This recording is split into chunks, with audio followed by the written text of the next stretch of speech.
আওয়ামী লীগ তো আসলে রাজনৈতিক দল না, এটা একটা মাফিয়া অর্গানাইজেশন। আওয়ামী লীগের নেতাকর্মী থেকে শুরু করে এরা কোনো না কোনোভাবে আপনার হিউব্রিস সিনড্রোম বলে, সাইকোপ্যাথ। বাংলাদেশের এক্সপোর্ট ভারতে যেটা আছে সেটা বাধাগ্রস্ত হচ্ছে বর্তমানে, সেটা প্রায় ধরেন $2 বিলিয়ন মতো আর কি। প্রিয় দর্শক, স্বাগত জানাচ্ছি দৈনিক নয়া দিগন্ত থেকে। আপনাদের সাথে আছি আমি যুবরাজ ফয়সাল। আজ আমরা কথা বলবো এবি পার্টির যুগ্ম সদস্য সচিব ব্যারিস্টার আসাদুজ্জামান ফুয়াদের সাথে। তার সাথে কথা বলবো দেশের রাজনীতি, বিভিন্ন অবস্থা এবং ভারতের বাংলাদেশের আগ্রাসন, শিক্ষা ব্যবস্থা, সংবিধান সংস্কার, বিভিন্ন ইস্যু নিয়ে। চলুন যাই তার মুখ থেকে শুনি বিভিন্ন বিষয়ের বিশ্লেষণ। দেশের বর্তমান অবস্থা, যে অর্থনৈতিক সংকট, বিভিন্ন সংকটে আপনার একেবারে ছোট্ট দল বলা যায়, এই দল কি হচ্ছে ভবিষ্যতে এই যে বিষয়গুলো নিয়ে আলোচনা করছে, তাদের এই আলোচনা কি জনগণের দোরগোড়া পর্যন্ত পৌঁছবে কিনা? আমার কাছে মনে হচ্ছে যে ইতিমধ্যে আমরা যে পরিমাণ সাড়া পাচ্ছি সারা দেশে এই রাজনীতির ব্যাপারে, জনগণের যথেষ্ট আগ্রহ তৈরি হয়েছে, মধ্যবিত্তের আগ্রহ তৈরি হয়েছে এবং গ্রামীণ পর্যায়ে আমরা দেখতে পাচ্ছি, আমরা যখন সফরে যাই গ্রামে গঞ্জে আপনার মানুষ দেখতে পাচ্ছি, তারা এরকম একটা বিকল্প সুস্থ ধারার রাজনীতি দেখতে চায়, যেখানে নাগরিকদের অধিকার, জনগণ হচ্ছে এই রাজনীতিটার কেন্দ্রে থাকবে, ক্ষমতা না। বর্তমানের যে বংশীয় জমিদারি ব্যবস্থাপনার রাজনীতি আছে, সেখানের কেন্দ্রে হচ্ছে ক্ষমতা, সেখানের কেন্দ্রে হচ্ছে আমিত্ব, আমার দল, আমার পরিবার। 1971 সালে আমি কি করছি, আমার অতীত, আমার ইতিহাসের একটা বিশাল গৌরবময় ছিল, আমার বাপ মেসি ছিল, আমার বাপ আপনার রোনালদো ছিল, আমার বাপ ম্যারাডোনা পেলে ছিল। এই হচ্ছে তার রাজনীতি। সেখান থেকে আমরা বলছি যে আপনার অতীতে আমার কিছু যায় আসে না, আপনার অতীত নিয়ে আপনি থাকেন, কোনো সমস্যা নাই, কিন্তু আমার আজকের পলিটিক্সটা হচ্ছে আমার 20 কোটি মানুষকে নিয়ে। তার আজকের কষ্টটা কি, তার কালকের কষ্টটা কি, তার পরশু দিনের স্বপ্নটা কি। এবং এই যে বিষয়টা আমরা তুলে ধরছি, ইতিমধ্যে আমরা প্রায় 21-22টা গুরুত্বপূর্ণ টপিক পলিসি পেপার তৈরি করে ফেলেছি, যেগুলো দেশের সবচেয়ে ক্রিটিক্যাল ইস্যুস, মানুষকে প্রচুর কষ্ট দিচ্ছে। এবং ইতিমধ্যে হয়তো আপনারা দেখেছেন যে আমরা ইস্যু ভিত্তিক প্রচুর ব্রিফিং কিন্তু করি। বাংলাদেশে অন্য কোনো রাজনৈতিক দল ক্লেম করতে পারবে না, আমাদের সাইজ ছোট হইতে পারে, কিন্তু ইস্যু ভিত্তিক জনগণের ইস্যুতে ব্রিফিং করা, বিকল্প প্রস্তাব রাষ্ট্রের কাছে হাজির করা, প্রস্তাব দেয়া এবং এই প্রস্তাবনাটা কীভাবে বাস্তবায়ন করা যাবে সেটা রোডম্যাপ তৈরি করে দেওয়া, সেটা এবি পার্টি প্রাউডলি দাবি করতে পারে যে এবি পার্টি ছাড়া এই কাজটা অন্য কেউ করছে না। এবং এটার জন্য আমরা যথেষ্ট সাড়াও পাচ্ছি আমাদের বয়সের তুলনায়। অতীত নিয়ে বলছিলেন, তার মানে একটা প্রশ্ন এসে যায়, আওয়ামী লীগের কেউ যদি আপনাদের সাথে যুক্ত হতে চায় তাহলে কি হবে? দেখেন, আওয়ামী লীগের রাজনীতি এবং আওয়ামী লীগের রাজনীতি যারা করেছেন তাদের ভবিষ্যৎ নিয়ে আমরা নিজেরা আমাদের জায়গা থেকে একটা প্রস্তাবনা দিয়েছি। এটা ব্যক্তিগতভাবে অ্যাড্রেস করবার মতো কোনো বিষয় না। প্রথম কথা হচ্ছে, আমি একটা গণতদন্ত কমিশনের কথা প্রস্তাব করেছি, যে আওয়ামী লীগের দল আকারে এবং আওয়ামী লীগের রাজনীতি যারা করেন তাদের ব্যাপারে আমাদের করণীয় কী। একটা গণতদন্ত কমিশন হওয়া দরকার, যেটা উন্মুক্ত শুনানি করবে। বাংলাদেশের যে কোনো নাগরিক, অংশীজন, রাজনৈতিক দল সেখানে তার মত দেবেন। সেখানকার মতের উপরে ভিত্তি করে অন্তর্বর্তীকালীন সরকার নিজেও সিদ্ধান্ত নিতে পারে অথবা গণভোটে দিতে পারে। যেমন আমরা দেখেছি যে আপনার কি মত আসতে পারে, আমরা ভেবে দেখেছি 5-7টা মত আসতে পারে। আওয়ামী লীগকে আপনি নিষিদ্ধ করে দেবেন পার্মানেন্টলি, অথবা আপনি আওয়ামী লীগকে 3টা নির্বাচন থেকে নিষিদ্ধ করবেন, অথবা যারা আওয়ামী লীগের রাজনীতির সাথে পদস্থ নেতাকর্মী ছিল বিভিন্ন পর্যায়ে শুধু তাদেরকে নিষিদ্ধ করবেন, অথবা যারা আওয়ামী লীগের নেতাকর্মী ছিলেন, যারা মানবাধিকার লঙ্ঘন করেছেন, ফৌজদারি অপরাধ করেছেন, যুদ্ধাপরাধ, মানবতা বিরোধী অপরাধ, গণহত্যার সাথে লিপ্ত ছিলেন, তাদেরকে নিষিদ্ধ করবেন। এই রকম যে অপশনগুলো আছে, সেই অপশনগুলোকে নিয়ে আপনি অন্তর্বর্তীকালীন সরকার সকল রাজনৈতিক দলের সাথে বসে পরামর্শ নিয়ে একটা সিদ্ধান্তে আসতে হবে যে আওয়ামী লীগের ব্যাপারে কি করা যাবে। আর আওয়ামী লীগের এই যে প্রায় 15-20 অথবা 25% জনগণ আছে, তার সাথে আওয়ামী লীগ তো আসলে রাজনৈতিক দল না, এটা একটা মাফিয়া অর্গানাইজেশন, এটা একটা ড্রাগ কার্টেল বলতে হবেন, সিসিলিয়ান মাফিয়া বলি এটাকে আমি। তো এই থাগিশ অর্গানাইজেশনটার সাথে যারা জড়িত ছিল, কিন্তু শুধু ভোট দিয়েছে, শুধু তাদের মিছিলে গেছে, কিন্তু কোনো ফৌজদারি অপরাধ করে নাই, মানবতা বিরোধী অপরাধ করে নাই, গুম খুনের সাথে জড়িত ছিল না, টাকা পয়সা লুটপাট করে নাই, এইরকম লোকদের জন্য বলেছি একটা তওবা কমিশন করবার জন্য। হেফাজতের মজলুম ওলামায়ে কেরামদেরকে ডাইকা আনা, আওয়ামী লীগের ওই লোকদেরকে পাবলিকলি তওবা করতে হবে যে আওয়ামী লীগ কইরা ভুল করছি, জীবনে কোনোদিন আর করব না, এই মর্মে তাদেরকে মাফ করে দেওয়া যাইতে পারে, যেন তারা সমাজে স্বাভাবিক জীবনযাপনে ফিরে আসতে পারেন এবং কোনো কুচক্র অথবা ষড়যন্ত্রের সাথে লিপ্ত না হন। এইভাবে আমরা দেশের বাইরেও দেখেছি দ্বিতীয় বিশ্বযুদ্ধের পরে আপনার নাৎসিদেরকে ফ্যাসিস্টদেরকে ডিনাৎসিফিকেশন করা হয়েছে, পুনর্বাসন ক্যাম্পে নিয়ে তাদেরকে, এই যে আওয়ামী লীগ আসলে কোনো সুস্থ লোক করে না, এটা মানসিক রোগ। কিন্তু আওয়ামী লীগের নেতাকর্মী থেকে শুরু করে এরা কোনো না কোনোভাবে আপনার হিউব্রিস সিনড্রোম বলে, সাইকোপ্যাথ, আপনার এই ধরনের রোগে রোগাক্রান্ত। অতএব আওয়ামী লীগের লোকদেরকে মানসিক রাজনৈতিক অসুস্থতা ধরে তার ট্রিটমেন্টের ব্যবস্থা করতে হবে। তো তওবা কমিশন প্লাস পুনর্বাসনের জন্য আপনার চিকিৎসা সেবার ব্যবস্থা করা, এটার মধ্য দিয়ে তাদেরকে সমাজে আবার সুস্থ জীবনে ফিরিয়ে নিয়ে আসার জন্য রাষ্ট্রকে চেষ্টা করতে হবে, উদ্যোগ নিতে হবে। আগামী নির্বাচন নিয়ে আসি। আগামী নির্বাচনে এবি পার্টির পরিকল্পনার কিছু অংশ যদি বলতেন আমাদের। আগামী নির্বাচনে আপনার অপশন তো দুইটা লার্জলি। একটা হচ্ছে আপনি কোনো না কোনো জোটে যাবেন, জোটে গিয়ে নির্বাচনে অংশগ্রহণ করবেন, অথবা আপনি ব্যক্তিগতভাবে এককভাবে নির্বাচন করবেন। আমরা এখনও কোনো জোটে যাব কি না এই ব্যাপারে আমরা কোনো সিদ্ধান্ত নেই। এককভাবে নির্বাচন করবার জন্য আমরা একটা প্রার্থী তালিকা শর্টলিস্ট করছি 35 থেকে 100 পর্যন্ত আর কি। এটার সংখ্যা কম বেশি হতে পারে, এটা আমাদের দলের প্রার্থী পাওয়া না পাওয়া, আমাদের ইলেকটোরাল যেহেতু কোনো জায়গাতে আমরা এখনও নির্বাচন করি নাই, অংশগ্রহণ করি নাই, সে চ্যালেঞ্জের জায়গাটা রয়ে গেছে, সেটা সময় বলে দেবে। বাট লার্জলি কোনো না কোনো ফর্মে তো আমরা নির্বাচনে থাকবো। ব্যক্তিগতভাবে আপনি কি জোটে যাওয়ার পক্ষে না বিপক্ষে? দল এখনো সিদ্ধান্ত নেয় না এই ব্যাপারে। আপনাদের দলীয় নেতৃত্বের যে বিকাশ, এটা কোন প্রক্রিয়ায় হয়? খুবই অর্গানিক প্রক্রিয়াতে, কাজের মাধ্যমে। নেতৃত্ব হচ্ছে তৈরি করার বিষয় না, নেতৃত্ব হচ্ছে কাজের মধ্য দিয়ে তৈরি হয়। আমরা দলটাকে খুব ওপেন করে দিয়েছি। ইতিমধ্যে আপনারা দেখেছেন হয়তো যে আমাদের জাতীয় নির্বাহী কমিটির নির্বাচন হয়েছে, যেটা আমাদের হাইয়েস্ট পলিসি মেকিং বডি। সেখানে আপনার 300+ ভোটার ছিলেন সারা বাংলাদেশ থেকে, বিদেশ থেকে, যারা ভোট দিয়েছেন অনলাইনে এবং অফলাইনে। এবং সেখানে 60 জন প্রতিদ্বন্দ্বী ছিলেন, তারা পাবলিকলি ক্যাম্পেইন করেছেন, ভোট চেয়েছেন, ম্যানিফেস্টো দিয়েছেন। এবং কোনো দলে বাংলাদেশে নির্বাহী কমিটিতে ভোটের মাধ্যমে নির্বাচিত হবার কোনো আয়োজন আমরা দেখি নাই, যে এইভাবে পাবলিক ক্যাম্পেইন করে আপনার ভোটাভুটি হয় এবং উন্মুক্ত পরিবেশে। এবং সেখান থেকে আপনার সর্বোচ্চ ভোটপ্রাপ্ত 21 জন নির্বাচিত হয়েছে। এবং আগামী 10 এবং 11ই জানুয়ারি আমাদের জাতীয় কাউন্সিল আছে, সেখানে দলের সভাপতি এবং সেক্রেটারি নির্বাচিত হবেন। গণহত্যার বিষয় যেটা একটু আগে আপনি বলছিলেন, শেখ হাসিনার গণহত্যার বিচার প্রক্রিয়াটা আপনি একজন আইনজীবী হিসেবে কোন প্রক্রিয়া হওয়া উচিত? দেখেন, অলরেডি তো একটা প্রক্রিয়া শুরু হয়ে গেছে, আইসিটিতে তার বিচার প্রক্রিয়া শুরু হয়েছে।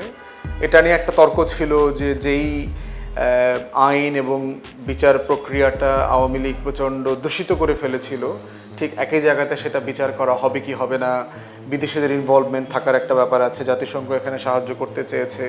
তো এই সবগুলো পরামর্শ বিবেচনা করে আপনার অন্তর্বর্তীকালীন সিদ্ধান্ত নিয়েছে যে আগের ট্রাইব্যুনালেই কিছুটা সংশোধন করে আন্তর্জাতিক মান রক্ষা করে কীভাবে বিচার করা যায়, এবং সেই প্রক্রিয়া শুরু হয়েছে।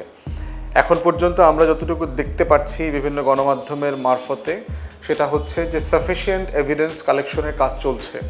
যদিও কোনো কোনো গোয়েন্দা সংস্থা এবং বিভিন্ন বাহিনীর লোকজন, আমলারা, যাদেরকে আমরা ডিপ স্টেট বলি, রাষ্ট্রের ভিতরকার যে রাষ্ট্র আছে, তারা বিভিন্নভাবে এখানে যথেষ্ট ইন্টারফেয়ার করা, বিচারকে ডিলে করা, প্রশ্নবিদ্ধ করা, বাধাগ্রস্ত করবার চেষ্টা করছে। তো এই জন্য আমরা বারবার বলেছি যে আইসিটির যারা চিফ প্রসিকিউটর আছেন এবং যারা অন্যান্য প্রসিকিউশন টিম আছেন, তাদেরকে সর্বোচ্চ পেশাদারিত্বের সাথে কাজ করতে হবে। বিচার প্রক্রিয়াটা যেন প্রচণ্ড রকমের স্বচ্ছ হয় এবং ইনসাফের সাথে আন্তর্জাতিক মান রক্ষা করে যেন বিচার করা হয়। আমরা কাউকে ফাঁসি দেয়া, কাউকে এক্সিকিউট করা, কাউকে যেন তেন মূল্যে জেলে রাখার পক্ষের মানুষ না। আমরা হচ্ছে ইনসাফের পক্ষের মানুষ। যিনি জুলুম করবেন, যিনি অন্যায় করবেন, ফৌজদারি অপরাধ করবেন, ন্যায্যতার ভিত্তিতে, সাক্ষ্য প্রমাণের ভিত্তিতে তার বিচার করতে হবে। ঠিক একই প্রক্রিয়ায় বিভিন্ন সময় আমি নিজেও আওয়ামী লীগের অনেক নেতার বিরুদ্ধে করার মামলা নিয়ে আমি সমালোচনা করেছি। কারণ আপনি অনেক লোককে আপনি রাইট মামলায় দেওয়া হচ্ছে না, তাদেরকে ভুলভাল এখানে ওখানে হত্যার মামলা দেওয়া হচ্ছে। এই মামলা আপনি লং টার্মে তার বিরুদ্ধে সাস্টেন করতে পারবেন না। তো সেখানে যথেষ্ট ঘাটতি আমরা পুলিশ তদন্ত বিভাগের পক্ষ থেকে দেখতে পাচ্ছি। ইতিমধ্যে আপনারা দেখেছেন যে ডিবির এক পুলিশ অফিসারকে আপনার অব্যাহতি দেওয়া হয়েছে। তিনি তার এসআইকে, তদন্ত কর্মকর্তাকে দিয়ে আনিসুল হক এবং সালমান এফ রহমানের বিরুদ্ধে মামলার খালাস রিপোর্ট, তিনি অভিযুক্ত না এই মর্মে রিপোর্ট দেবার একটা ষড়যন্ত্র করেছিলেন। তো সেই জায়গাতে আমরা বোধ করছি যে রাইট মামলা না করলে ভিতরের গেমটাকে ডিল করা যাবে না। তাই আমরা প্রসিকিউশন টিমকে বারবার বলেছি ন্যায্যতার ভিত্তিতে, অত্যন্ত পেশাদারিত্বের ভিত্তিতে কাজ করা দরকার। কিন্তু যথেষ্ট ঘাটতি আমরা দেখতে পাচ্ছি, কারণ পুলিশ প্রশাসন যে পরিমাণ আওয়ামীকরণ হয়েছে গত 16 বছরে, পেশাদারিত্বের সাথে কাজ করবার অফিসার কর্মকর্তা আমরা আসলে খুব বেশি পাচ্ছি না বলে মনে হচ্ছে। কারণ ছাত্রলীগ আর গোপালগঞ্জে তো পুরো প্রশাসন ভরে গেছে, যারা আওয়ামী লীগের বেনিফিশিয়ারি, আওয়ামী লীগের লুটপাট, আওয়ামী লীগের অন্যায় অপরাধের সাথে তারা জড়িত ছিলেন। তো সেই জায়গাতে এটা একটা বড় চ্যালেঞ্জের কাজ হাসিনার বিচার করা, বাট এটা একটা ঐতিহাসিক দায়ের ব্যাপার। প্রায় 2000 মানুষকে যিনি 3 সপ্তাহে খুন করেছেন, হাজার হাজার মানুষকে, জামায়াত, শিবির, বিএনপি, ছাত্রদল, হেফাজত থেকে শুরু করে বিরোধী দলীয় ব্যবসা করেন এমন মানুষদেরকে গুম খুন করা হয়েছে। অতএব গত 16 বছরের এই হাজার হাজার মানুষের যে রক্তের একটা দায়, যে জবাবদিহিতার জায়গাটা, সেটা অন্তর্বর্তীকালীন সরকারকে ডিসপেন্স করতে হবে কোনো না কোনো ফর্মে। লন্ডন থেকে দেখেছি একটা উদ্যোগ নেওয়া হয়েছে, অস্ট্রেলিয়া থেকে কিছু কিছু আপনার বাংলাদেশি কমিউনিটির লোকজন আপনার ইতিমধ্যে আইসিসিকে তারা চিঠি দিয়েছে যেন ইনভেস্টিগেশন ইনিশিয়েট করা হয়। ওটার আপডেট এই মুহূর্তে আমি জানি না, কিন্তু মেম্বার স্টেট হিসেবে সম্ভবত বাংলাদেশকে রিকোয়েস্ট করতে হবে যে আইসিসিতে আপনি হাসিনার বিচার চান কিনা। আবার বাংলাদেশের আইসিটিতে আপনি বিচার প্রক্রিয়া শুরু করে প্যারালালি আরেক জায়গাতে বিচার চাওয়াটা সম্ভবত ন্যায্য হবে না আর কি। আপনি একই লোকের জন্য তো 2টা ফোরামে আলাদা আলাদা করে বিচার চাইতে পারেন না আর কি। তো সেক্ষেত্রে আমি বোধ করছি যে অন্তর্বর্তীকালীন সরকার সম্ভবত আইসিসিতে বিচার চাইবেন না, যেহেতু তারা এখানে ডোমেস্টিক কোর্টে বিচার করবার জন্য চেষ্টা করছেন। তবে জাতিসংঘ সহ অন্যান্য বডির যে টেকনিক্যাল অ্যাসিস্ট্যান্সের সুযোগ আছে, কৌশলগত সাহায্য সহযোগিতা করবার, সেটা তারা নিচ্ছেন এবং নেবেন। একটা বিষয় এসেই যায় আর কি, যে হচ্ছে গণহত্যার দায় ব্যক্তি হাসিনা না, কিন্তু আওয়ামী লীগও তার সাথে জড়িত, এবং আওয়ামী লীগের তৎকালীন যে মন্ত্রিপরিষদ যা ফোরাম যারা ছিল তারাও জড়িত। আমরা কিন্তু বারবার হচ্ছে শুধু হাসিনাকে কেন্দ্র করে বিচার চাচ্ছি, তারা যারা জড়িত তাদেরকেও কি এই আইনের সাথে ইনভলভ করা যায় কিনা? এটা অবশ্যই আপনার যখন চার্জশিট দেবে এবং বিচার প্রক্রিয়া শুরু হবে তখন সেই আলোচনাটা আসবে যে শেখ হাসিনার এই খুনের সহযোগী হিসেবে কারা কারা দায়িত্ব পালন করেছেন, এবং শেখ হাসিনাকে আপনি কোন রোলে বিবেচনা করবেন। তাকে কি আপনি অবৈধ সরকার প্রধান হিসেবে বিবেচনা করবেন? তাকে কি আপনি 14 দলীয় জোটের প্রধান হিসেবে বিবেচনা করবেন? তাকে কি আপনি আওয়ামী লীগের রাজনৈতিক দলের প্রধান আকারে বিবেচনা করবেন? কোন রোলে সে কী ধরনের হুকুম দিয়েছে সেটাকে বিবেচনায় নিতে হবে। যেমন ধরেন একটা উদাহরণ দেই, আপনার যেদিন রাতে কারফিউ জারি করা হইল সম্ভবত 19শে জুলাই, সেদিন কিন্তু সন্ধ্যার সময় 14 দলীয় জোটের মিটিং হয়েছে আপনার গণভবনে, এবং সেখান থেকে বেরিয়ে এসে ইনু, মেনন, ওবায়দুল কাদের এরা সবাই কিন্তু জয়েন্টলি ব্রিফিং করছে, এবং সেখানে তারা বলেছে যে মিটিংয়ে সিদ্ধান্ত হয়েছে shoot on site policy apply করবার জন্য, দেখা মাত্র গুলি ছোড়া যাবে এমন এখতিয়ার দিয়েই সশস্ত্র বাহিনী, সেনাবাহিনী, পুলিশ, র্যাবকে হুকুম দেওয়া হয়েছে। অতএব এই যে 1700 মানুষকে গুলি করে হত্যা করা হয়েছে যে সিদ্ধান্তের ভিত্তিতে, এইটা শুধুমাত্র শেখ হাসিনার একক সিদ্ধান্ত ছিল না, এটা একটা 14 দলীয় সিদ্ধান্ত ছিল। অতএব এই সকল দলের নেতারা যারা সেই মিটিংয়ে উপস্থিত ছিলেন, আওয়ামী লীগ, জাতীয় পার্টি, এই হাবিজাবি যতখাটো ধরনের এই গরু, ছাগল, ইঁদুর, বিড়াল টাইপের দলটল যেগুলো আছে, এদের সব দলের নেতাকর্মীরা কিন্তু আপনার এটার সাথে অভিযুক্ত হতে পারবেন বলে আমি মনে করি। তো সেক্ষেত্রে আইসিটিতে যারা প্রসিকিউশনে কাজ করছেন, ইনভেস্টিগেশন করছেন, তারা এটা খতিয়ে দেখবেন যে কি পরিমাণ এভিডেন্স আছে তাদেরকে এই গণহত্যা এবং মানবতা বিরোধী অপরাধে আসামি করবার ব্যাপারে। একটা প্রশ্ন, আপনি আইনজীবী ছিলেন, আপনি আইনজীবী, এখানে হচ্ছে জামাতের যে শীর্ষ 11 জন নেতা বিচার হয়েছে, সেই প্রক্রিয়াটা কি কতটা ট্রান্সপারেন্ট ছিল তখনকার আদালত ব্যবস্থাটা? দেখেন, এটা নিয়ে তো অনেক আলোচনা দেশে বিদেশে হয়েছে। আমি টোটালটা মিলে একটা পরামর্শ ইতিমধ্যে পাবলিকলি দিয়েছি। সেটা হচ্ছে সারা দুনিয়াতে যখন আপনার মিসক্যারেজ অফ জাস্টিস হয়, যে বিচারের নামে অবিচার হয়, তখন সেটাকে রাষ্ট্র কারেকশন করে কিভাবে। দেখবেন যে 1,32,000-এর মতো রাজনৈতিক মামলা হয়েছে, কোটির উপরে আসামি বিভিন্ন রাজনৈতিক দলের। এখন আপনি এটার সমাধান কিভাবে করবেন?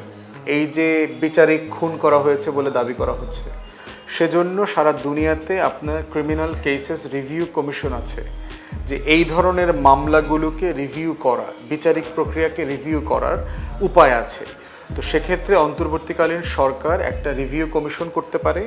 এই কমিশনে গত 16 বছরে যে যে পরিবার অথবা যে যে ব্যক্তি মনে করেন তাদের অথবা তাদের স্বজনদেরকে অন্যায়ভাবে মিথ্যা মামলা দেওয়া হয়েছে, রিমান্ডে নেওয়া হয়েছে, অত্যাচার নির্যাতন করা হয়েছে, গুম খুন করা হয়েছে, ফাঁসি দেওয়া হয়েছে, তারা সবাই এখানে কমপ্লেন করবেন, অভিযোগ রুজু করবেন এবং ওই কমিশন তখন এটাকে রিভিউ করবে, রিভিউ করে রিপোর্ট দেবে।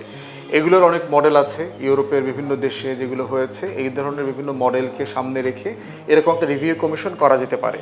তাহলে টোটাল হাসিনা রেজিমে বিচারের নামে যেগুলো অবিচার হয়েছে, মামলার নামে যেগুলো অবিচার হয়েছে, রিমান্ডের নামে যত অবিচার হয়েছে এবং নির্যাতন, আপনার বিরোধী দলীয় নেতা কর্মীদের উপর যে নির্যাতন করা হয়েছে, হিউম্যান রাইটস ওয়াচ একটা রিপোর্ট করেছিল গত 12-13 সালের দিকে অথবা 14-15 দিকে, নি ক্যাপিং বলে আপনার, যে হাঁটুতে গুলি করে পঙ্গু করে দেওয়া বিরোধী দলের নেতাকর্মীদেরকে বিভিন্ন অঞ্চলে গিয়ে আপনার লক্ষ্মীপুরে, সাতক্ষীরায়, চাঁপাইনবাবগঞ্জে, কুষ্টিয়া, ঝিনাইদহ এইসব এলাকাতে আমরা দেখেছি শত শত পারহাপস হাজার হাজার নেতাকর্মীকে পার্মানেন্টলি পঙ্গু করে দেওয়া হয়েছে।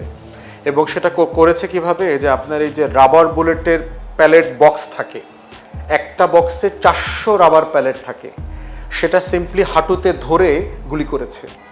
400 প্যালেট যদি কারো হাঁটুতে অথবা কোনো হাড়ে একসাথে ঢুকে যায়, যেটা হয়েছে ওই হাড়গুলো সিম্পলি গুঁড়া হয়ে গেছে হাঁটুর ভিতরে। এবং থানায় নিয়ে, হাসপাতালে নিয়ে পুলিশের, র্যাবের আপনার অ্যাসাইন ডক্টর ছিল। এমনও হয়েছে যে মাইনরিটি হিন্দু কমিউনিটির সদস্য কিন্তু হয়তো বিরোধী দলের সমর্থক অথবা বিরোধী দলকে ওই এলাকায় ভোট দেয়, তাদের পর্যন্ত এই পরিমাণ নির্যাতন করা হয়েছে। মানে এরপর হচ্ছে ট্রিটমেন্ট পায় নাই, অধিকাংশ মানুষ আপনার পঙ্গু হয়ে গেছে, হাত পাও পচে গেছে, কোমর পর্যন্ত পচে গেছে, বুক পর্যন্ত পচে গেছে, তারপরে মারা গেছে। এই যে টোটাল নির্যাতন, নিপীড়ন যেটা হয়েছে, সেগুলোর একটা বিচারিক প্রক্রিয়াতে তদন্ত হইতে হবে, তদন্ত হয়ে এই গল্পগুলো আসতে হবে, ওই অঞ্চলের মানুষগুলোর গল্প। এজন্য বারবার আমরা অন্তর্বর্তীকালীন সরকারের কাছে দাবি করেছি যে গণতদন্ত কমিশন করেন, শুধুমাত্র নির্যাতনকে সামনে রেখে, যে বিরোধী দলের নেতাকর্মীরা কি ধরনের নির্যাতনের শিকার হয়েছে। মানারত ইউনিভার্সিটির 2টা মেয়েকে দেখলাম 6 বছর জেলে ভরে রাখছে এরকম একটা মিথ্যা অভিযোগে, মিথ্যা মামলায় জেলে রাখা হয়েছে, জঙ্গি বানানো হয়েছে, লেখাপড়া, ক্যারিয়ার সব ধ্বংস করে দেওয়া হয়েছে।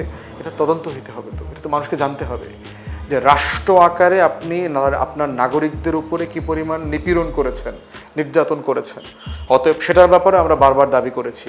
অতএব যারা যারা এই ভিকটিম ছিলেন, আমি রিকোয়েস্ট করব যে এই ভিকটিমরা যার যার জায়গা থেকে আপনারা নেটওয়ার্ক তৈরি করেন, সংঘবদ্ধ হন এবং দাবি তোলেন। আপনাদের দাবিগুলোর পাশে আমরাও দাঁড়াবো ইনশাআল্লাহ। এই যে এই আন্দোলনে গত 15.5 বছরের যে অত্যাচার অনাচার ছিল, এইখানে আপনার দল কতটুকু হচ্ছে অত্যাচারের শিকার হয়েছে? দেখেন, আমরা তো দল আকারে হাজির হয়েছি 2020 সালে, 4 বছর, 4.5 বছর। আমাদের দলের যেহেতু সারা দেশে সংগঠন নাই, নিপীড়নটা এত বেশি হয় নাই। বড় দল আকারে বিএনপি, জামাত, তারপরে হেফাজত, যারা ইসলামপন্থী দল ছিলেন, তারা হচ্ছে যেহেতু রাজনৈতিক ক্ষমতার মুখোমুখি ছিলেন, তারা বেশি নির্যাতিত হয়েছেন।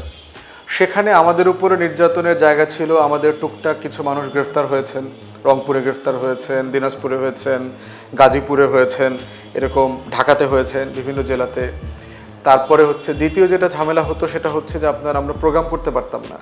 বিভিন্ন জেলাতে প্রোগ্রাম নিলে সেখানে পুলিশ ইন্টারফেয়ার করতো, অফিস ভেঙে দিত, তালা বন্ধ করে দিত।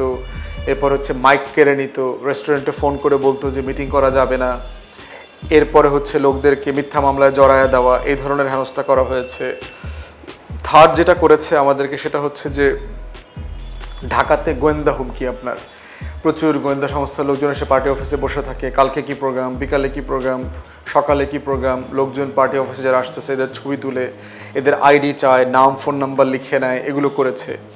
চতুর্থ রকমের হেনস্থা করেছে হচ্ছে আমরা যখন নিবন্ধনের জন্য আবেদন করেছি সারা বাংলাদেশ থেকে, আমরা আমাদের সদস্যদের কাগজপত্র দিয়েছি।